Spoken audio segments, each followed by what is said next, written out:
Hi! I hope everyone is having a good day. How's everyone doing? Hope you all doing alright. Welcome back to Dubster. Always second and then there's a pop-up. Go away! And, as you can tell by the title, we are wrapping up Manana March with Fullmetal Alchemist. Fullmetal Alchemist, one of the worst things I've ever seen in my damn life. Seriously, it's bloated with so many characters, subplots that go nowhere. It's a mess, and it is a slog to get through. Oh, you all thought I was talking about the anime! No. No, I'm talking about the live-action movie from a few years ago. Yeah, if you didn't know that existed, I am so sorry for bringing it to your attention. And if you forgot it existed, well then, you get to relive the torture along with me.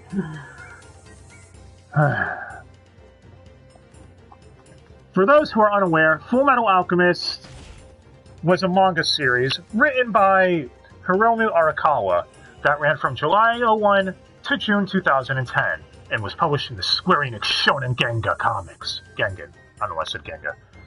And, yeah.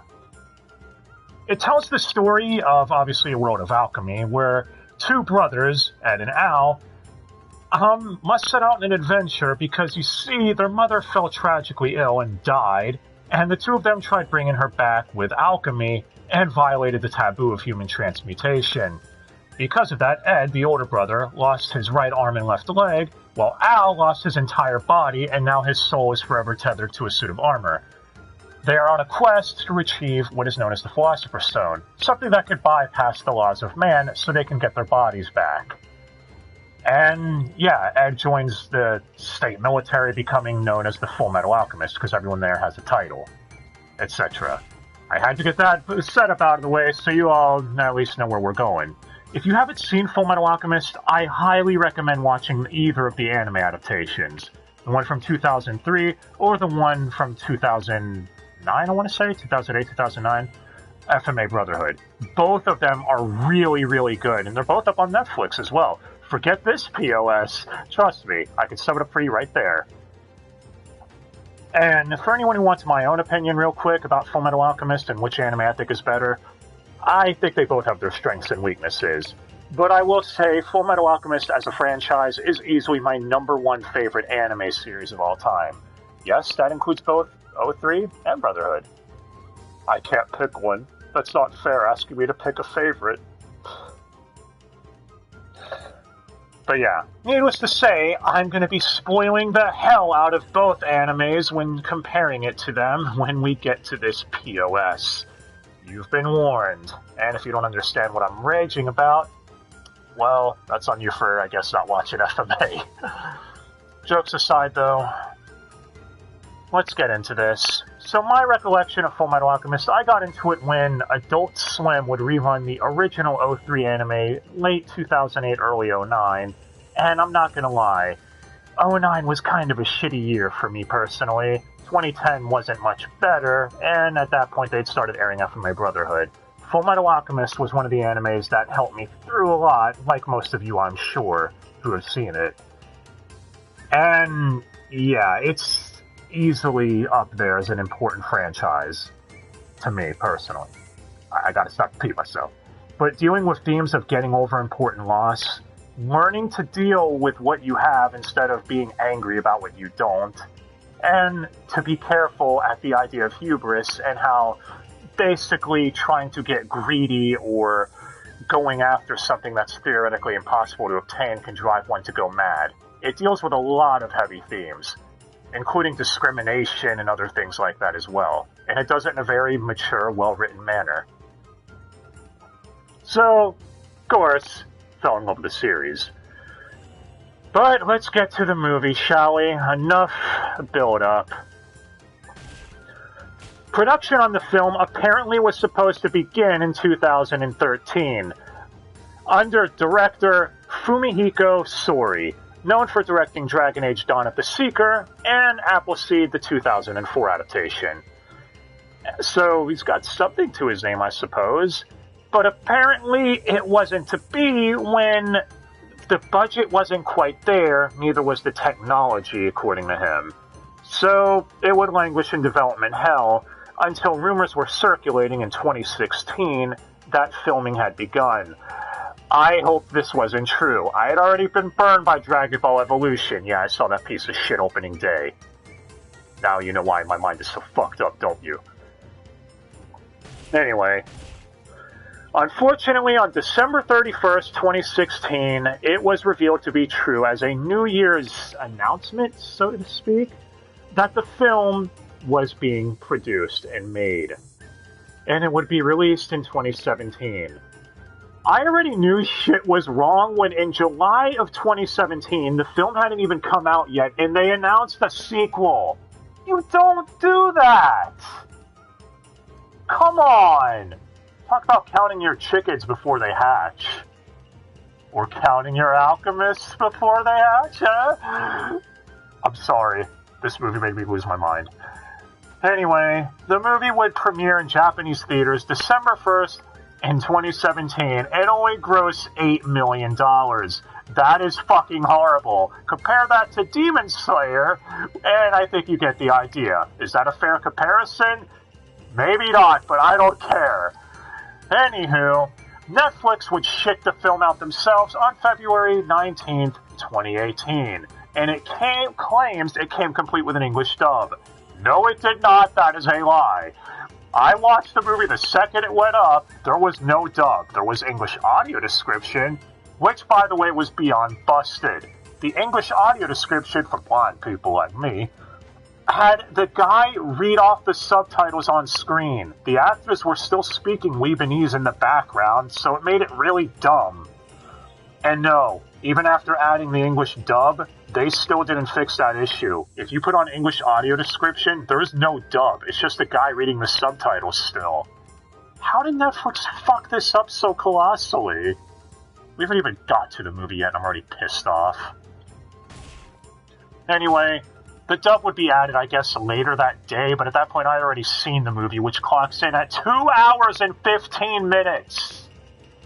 Keep in mind, the original 03 anime was 51 episodes, with Brotherhood being 64. And they wanted to tell one of these stories in a 2-hour film. Are you high?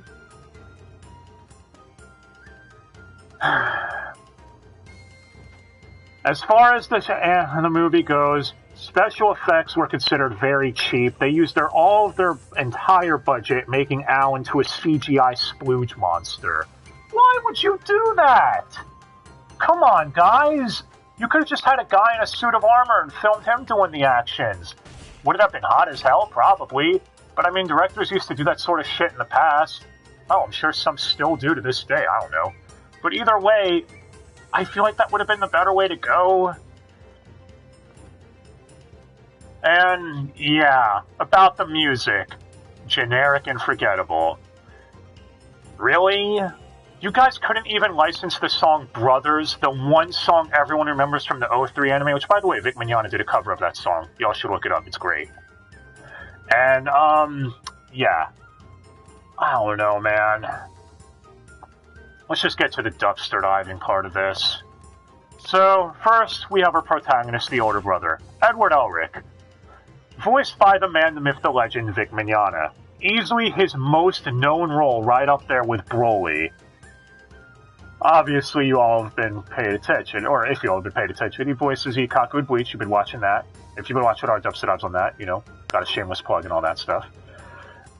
He's also Rohan in Diamond is Unbreakable. And need I say any more? Either way, or he was Rohan, rather. What I'm getting at is, yeah, Vic was born to play Ed, as anyone will tell you. He was even acknowledged by the Japanese staff as being the best voice for that character. No joke. Back when the original anime came out, of course. For this film, well, he tried. A hell of a lot better than his performance as Exxon in The Reflection, I could tell you that. The problem is, I don't know what they did to his mic, but it sounds like shit. I'm serious. It sounds like he's, like, 5 feet away from the mic talking into it. He comes in really low compared to everyone else. Now, that being said, He gives his best here. It's just the mic ruins it, I feel. After him, we have his younger brother, Alphonse, voiced by Aaron Dismuke. Oh, alright. Aaron Dismuke would be reprising his role he had voiced Alphonse in the original 2003 anime. He was replaced in Brotherhood because, well, I guess hitting puberty will mean you can't voice a character like that anymore. Why is he back as Alphonse now? We'll get to that. But either way, yeah, it's nice to see him back in the role again, because a lot of people do prefer Aaron Dismuke's portrayal of Alphonse from the 03 anime when it comes to the dub. Me personally, it didn't matter. I thought him and Maxie Whitehead from Brotherhood did a good job. But this isn't about that. This is about the movie. Gotta stop bringing up the old animes.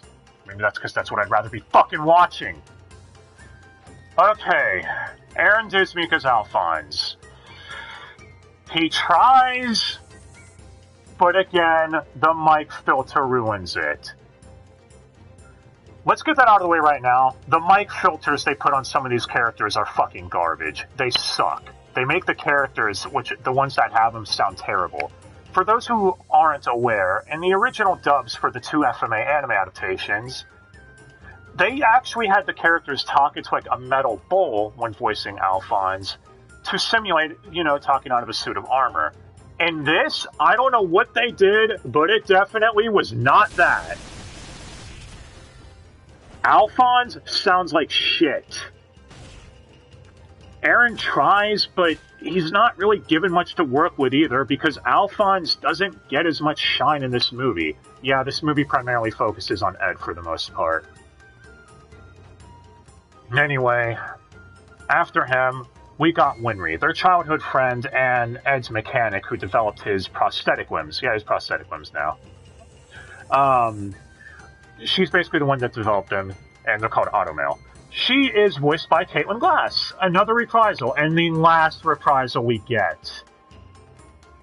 Gotta take what we can get. And her mic honestly sounds fine this time. For those who don't know, Caitlin Glass voices Haruhi in Ouran High School Host Club, Vatos at Dragon Ball Super, Kyoko in the Danganronpa anime adaptations, as well as her in Skippy. Yeah, characters named Kyoko also. Anyway. And honestly, she does the best job here in this whole movie. Not joking. And that's probably because her mic doesn't sound like dicks, as I said. Anyway, she's at least given a little more to work with since she's having to work off of Ed or Vic Mignogna. So seeing these two reunited for this dub in these roles was at least a nice touch. Now, after her, let's get to everyone's favorite character that's seen the series. Let's get to Mustang. Roy Mustang is voiced by Steve Fellon. Steve Fellon would be known for voicing in Insight as who, I don't know, never heard of it before, as well as Life is Strange Before the Storm, where I believe he was the replacement for Principal Wells in that. Again, it's really weird with how his IMDb page is listed, but other than that, he has no other credits to his name that I could find. So, someone can correct me on this one, I guess, if they want to. The point I'm getting at, though, is his portrayal as Roy Mustang, the Flame Alchemist. No, it doesn't work. Mustang used to be voiced by Travis Willingham. You all know, Thor from the New Avengers game and a bunch of other shit. I mean, everyone knows Travis, come on. God's a legend, too. And Travis's portrayal as Mustang demanded authority every time he was in the room. He had charisma and could carry a scene by himself. Steve Fellon does not have that ability, I feel.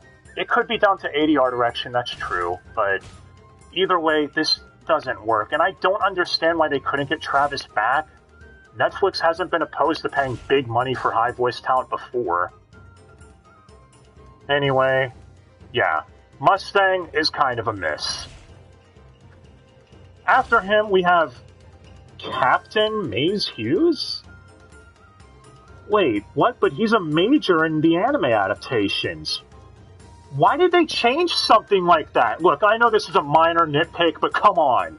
The only people who are going to know they changed his position from the military ranking that he was are fans. And all it's going to do is make them either really irritated or scratching their heads. What was the point of a change like this?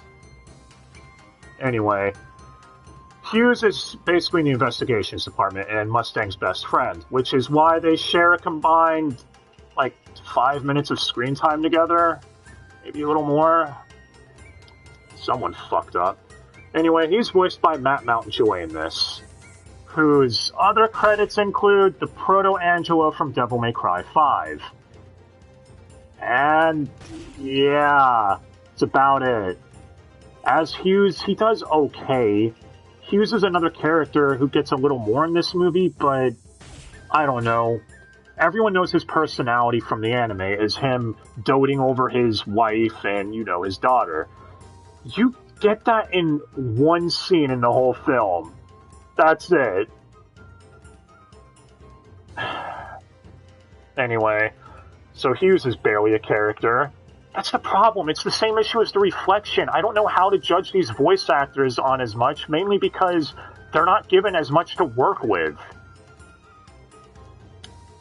I can say this, though. This is one where Sonny Strait, though I think he could be kind of a dick, did a better job as Hughes. Next, let's move over to Hawkeye. Hawkeye is Mustang's, right-hand woman on his squad, and as her name suggests, she's a sharpshooter. And she's voiced by, in the movie, Dana Powers, who I couldn't find much on. It says she was in something called Half a Glass, and I believe she was also in We Bare Bears, but don't ask me as who. And Hawkeye has barely any speaking lines. Fuck. Come on, can't we find someone that gets a little more? Either way, Hawkeye isn't given much to work with, so not much to say here. This chick gives barely any performance at all because there's not much to do. And the few lines she gives sounds like she didn't want to be there, honestly, which I don't blame her. After her on the military side, we have Maria Ross. Yeah, Maria Ross is one of the last people from the military side here. You don't get a majority of Mustang's squad. You don't even get Armstrong. Yeah, Armstrong, one of the most popular characters, isn't in this film. Maria Ross in this was basically assigned to protect Ed at certain points throughout the series. That's a brief summarization. I was like, actually, she didn't want... Yeah, but come on, guys. I'm trying to keep this brief if I can. In the movie, she's voiced by Lily Grand, who I could find nothing on. Doesn't matter. Once again, point still stands. Barely a character. Shows up during the last third of the film, and that's about it.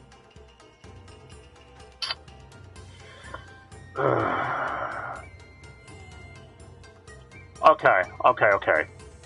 We gotta get a move on, or I'm gonna be stuck here all day.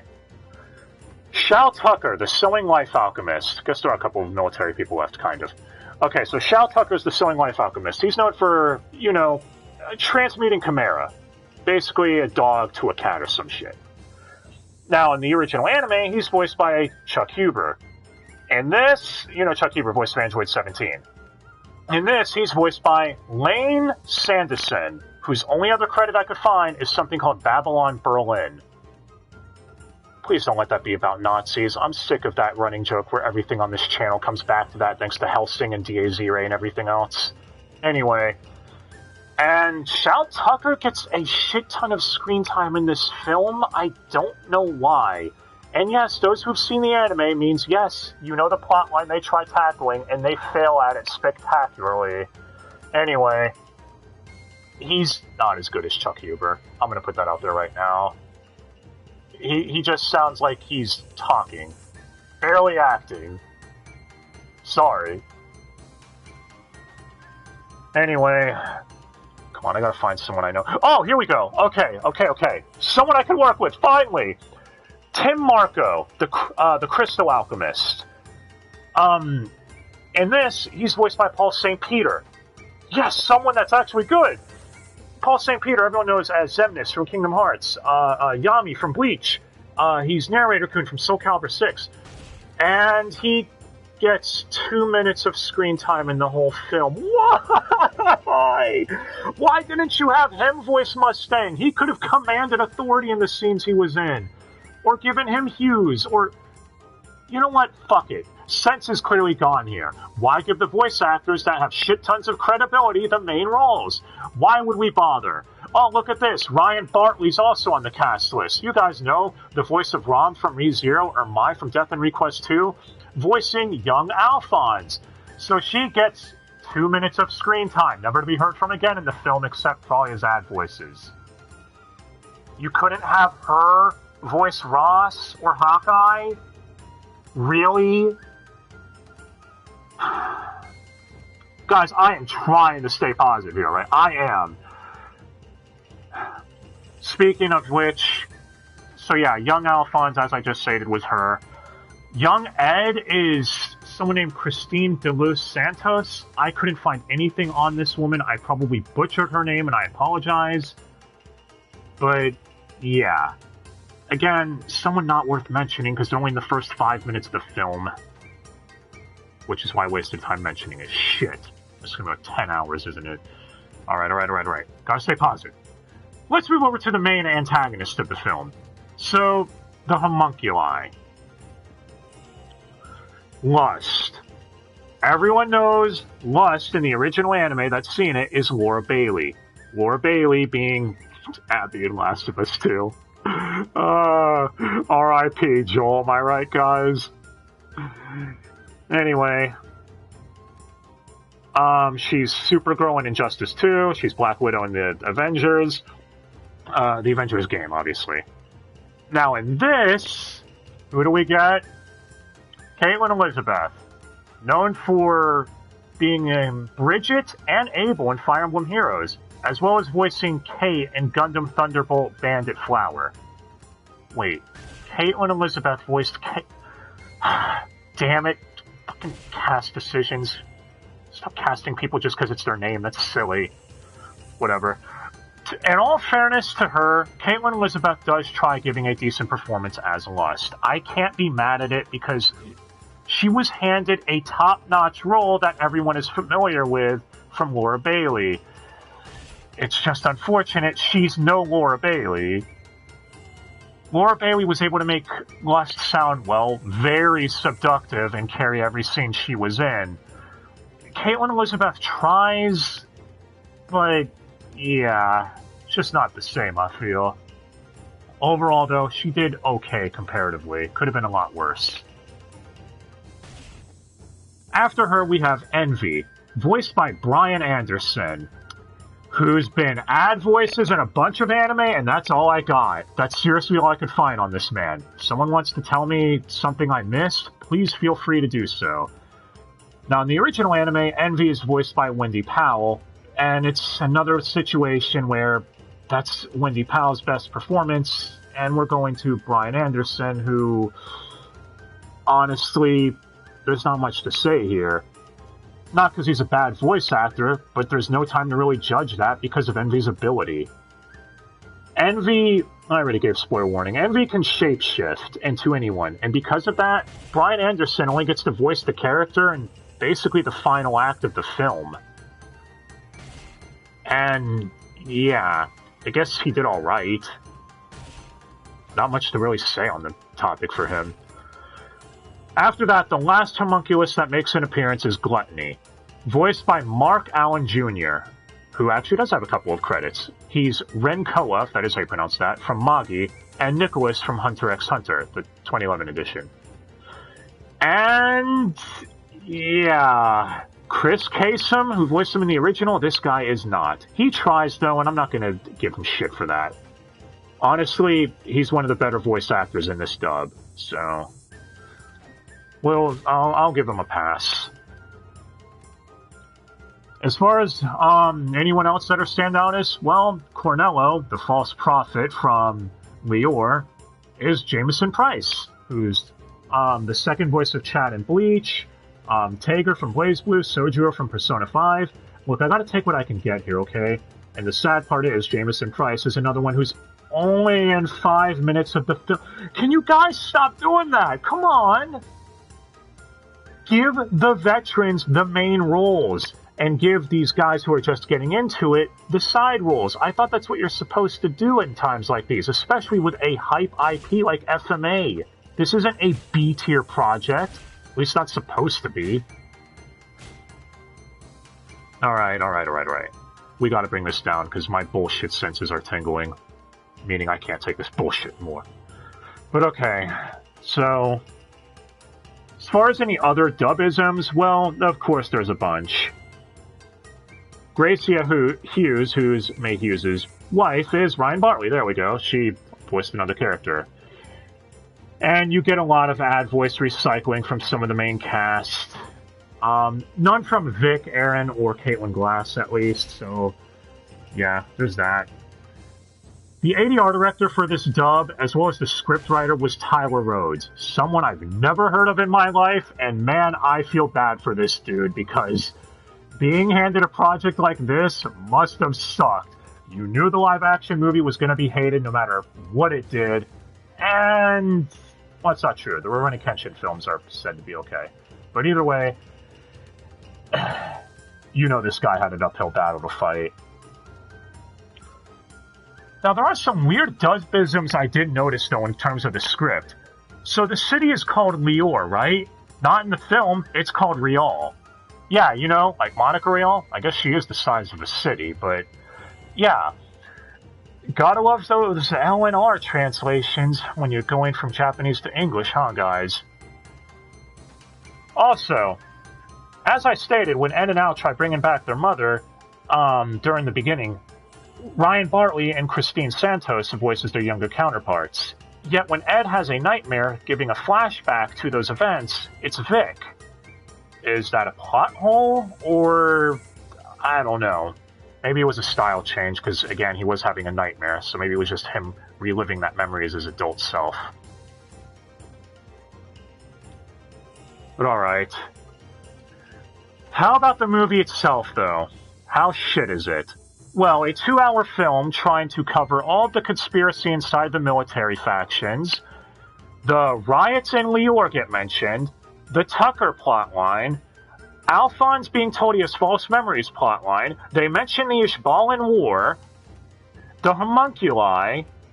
You think that's enough to cover in 2 hours? Where do I even begin here? Okay, so firstly,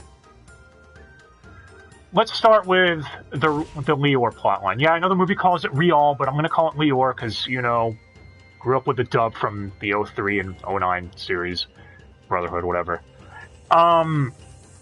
It's wrapped up in like 5 minutes. It starts off with Ed chasing Cornello to get his fake Philosopher's Stone through the streets, and then random civilians are there, random people. It's like, this guy's a prophet, or a fake prophet, he's been lying to you! And it just comes across like, okay, we haven't seen the anime, it just seems a bit random to throw that at us. We don't know thing one about these people. Anyway, it reveals Cornello is working with a homunculi after Ed tries subduing him, and Cornello gets murked. Ed goes back, runs into Mustang. Oh yeah, Al is there too. And I'm not going to do a whole plot-by-plot breakdown of this, because we'd be here all day, and it's one of those films where after finishing it, remembering everything you just watched becomes a tiring task. Yeah, one of those films. But in short, Mustang tells them, Mustang's one of the ones that tells him about Tucker, I believe, and he might be able to find a way to help Al get his body back, or know something about it. And... yeah... they do the Tucker plotline as stated. Tucker has an evaluation coming up to maintain his state certification as an alchemist. So in order to appease the demands of that, he transmutes his own daughter and his pet dog into a chimera. It is one of the most fucked up things, and anyone who's seen the anime remembers it, because it hits you hard. And you can see it actually almost break Ed as a character. Yet in the movie, they rush through it. In fact, his daughter, named Nina, by the way, isn't... The Chimera just fucks off from the rest of the movie after the scene where Ed beats the shit out of Tucker. Yeah, I don't know what happened to the Chimera. Did I miss something? Or did they just forget about the Chimera and say, oh, it's fine. Or just let it live in this big house by itself? You know, half girl, half dog, sure. And as stated, Marco, Paul St. Peter's character, gets killed by lust after the first time he shows up in like 2 minutes, and he's literally just an exposition character in this movie, telling Ed about how creating the stone is awful, etc. It will ruin humanity. Go to Laboratory 5. Yeah, you all remember Lab 5? They rushed that in this movie too. Anyway, so, and Ed and Winry are the ones who go find Marco in this adaptation. That's fucking different. Because Al stays behind with Tucker before the Nina shit happened. Al stays behind with Tucker, and Tucker tells him the lies about fabricated memories in this one. Yeah, in the original anime, I'm sure everyone is confused by that, because in the OG anime, it was, a different person, shall we say. But, yeah. So, that's how that subplot begins when Ed and Al try looking for Lab 5. They get into an altercation. Remember, this is after the Tucker Chimera bullshit. And Al picks a fight with Ed, believing what Tucker said to him, even after finding out what that fucker did to his family. Like, what? Al, are you an idiot? What did this movie do to you, my friend? Anyway, they try having a heart-wrenching scene, and, I mean, Ed, Al, and Winry all try their best to carry it. It's the one good dub-performed scene in this whole film, I feel, because it's just the three legends working together. You know, the ones that have basically been able to reprise their roles. But it's ruined by the shitty mic quality of Ed and Al. Damn it. Anyway, everything culminates when Hughes gets killed off in the movie an hour and 30 minutes in. Yeah, you guys thought Hughes died quickly in Brotherhood? Bitch, please. This movie speed ran that shit. And, yeah, because the character wasn't here that long to begin with, you don't get time to get attached to him. So, it's like, alright, I'll occur. I will say this, though. Envy's plan to morph into Mustang and frame Mustang for the murder of Hughes was a bit different in this one, and kind of cool. Kind of makes more sense, I feel. Maybe in Brotherhood they could have done that, like, originally. But I guess either way, the Brotherhood plan worked too. Damn it, I'm trying not to talk about Brotherhood, but you already know. I'd rather be fucking watching that. Anyway, so this culminates in Mustang wanting revenge, and everyone showing up at Lab 5 for the big showdown. General Hakuro, I forgot to bring this dude up. He turns out to be the one manipulating everything behind the scenes, and he created an army of fake soldiers. Yeah, they forced that in here too, that plot line, to fight for him for the big climax. Shao Tucker was only arrested and breaks out and is here for the big climax. Doesn't matter anyways, he gets murked by lust. And yeah, everyone just takes on the fake soldiers, the zombies, I guess is what they are. Hawkeye even shouts, shoot them in the head, and they go down. While Mustang, Al, and friends take on the homunculi. So, Lust and Envy are killed. No joke. Arguably the two most recognizable homunculi, or at least two of the most, are murked in the first film. Keep in mind, they wanted to do a sequel. So, you killed off two of your most popular characters. Why would you do that? Gluttony's the only one to survive to set up sequel bait, talking about Master won't be happy about this. Oh, and I didn't even mention this. So, General Hakuro was trying to get Hughes away from Ed and Al, so he could be isolated to be killed off. So, he tells Hughes that there's an uprising going on in Lior, or the Monaco Real city. Yeah, we'll just call it Monaco Real. That's the name of the city now. Anyway, that's never mentioned again. The uprising or the riots, because, their false priest was dethroned, so it created a power vacuum in the city, and now everyone's going apeshit over there. Which did happen in the original series. People were getting mad and stuff, but anyways, here, This happened in the 03 anime. But anyways, here, it, yeah. No, what happened to Brotherhood 2? What am I talking about? Damn it, I'm getting sidetracked. Gotta stop doing that. Gotta get through this. Okay, so anyways, yeah, it's never brought up again, much like the, Tucker's daughter, Chimera, Nina Chimera, because, of course not. The Ishbalan War is mentioned once, never brought up again, which, yes, that means Scar isn't in this film either. He's not even mentioned. You know, Scar, probably one of the most popular anti-heroes of anime, period. Jeez, this movie fucked up.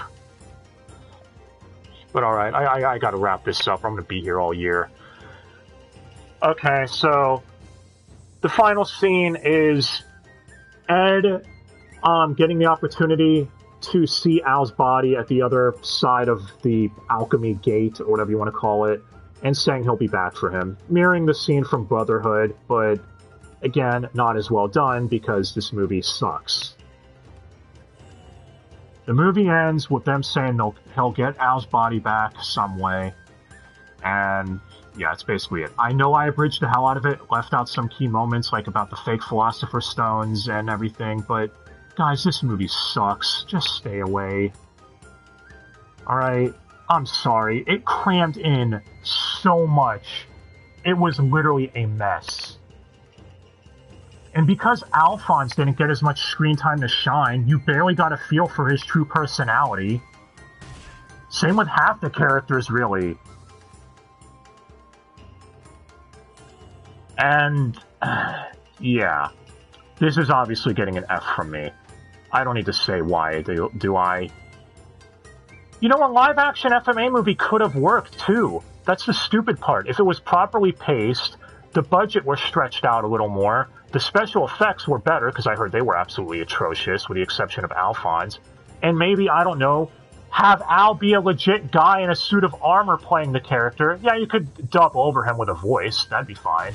But seriously, I don't think turning Al into a CG monster was the way to go. And because this series is a little more grounded in reality than most long-running shonens, this should have been awesome. But instead, it was shit. So yeah, it's getting an F.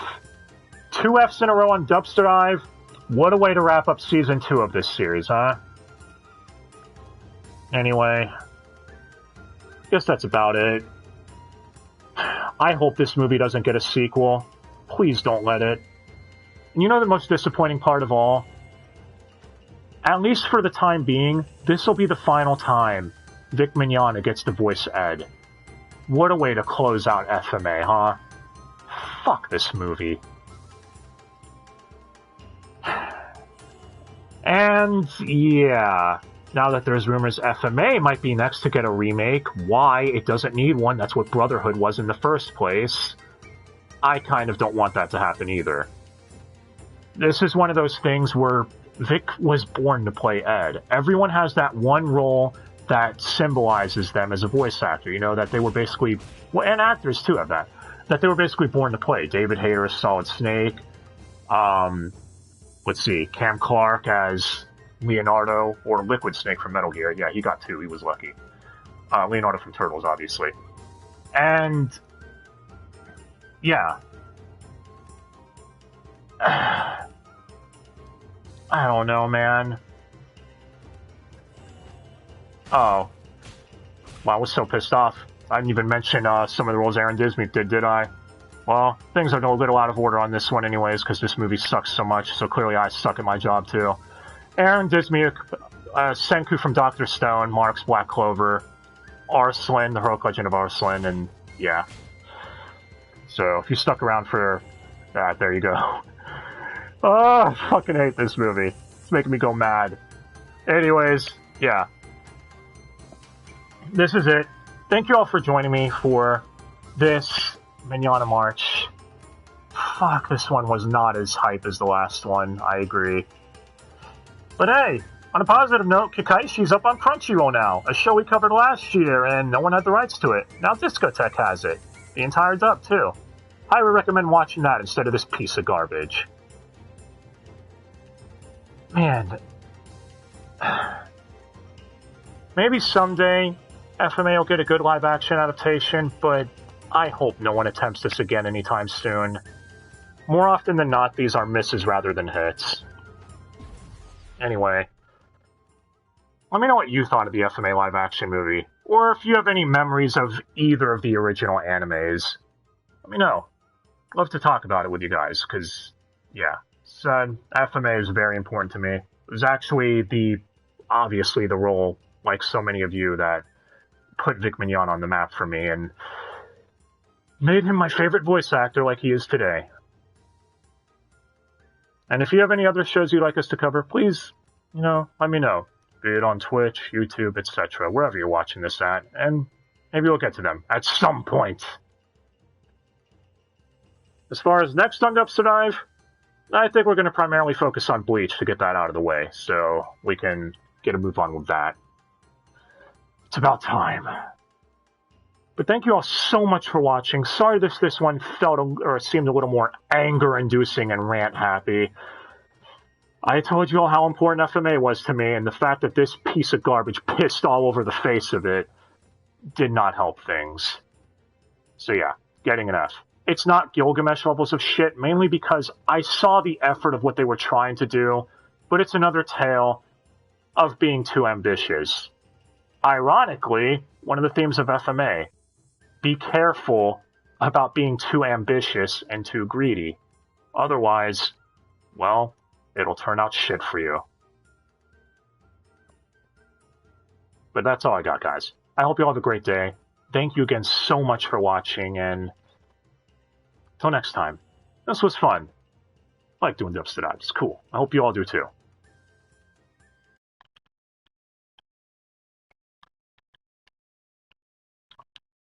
Anyways, remember guys, life is equivalent exchange, except when it isn't.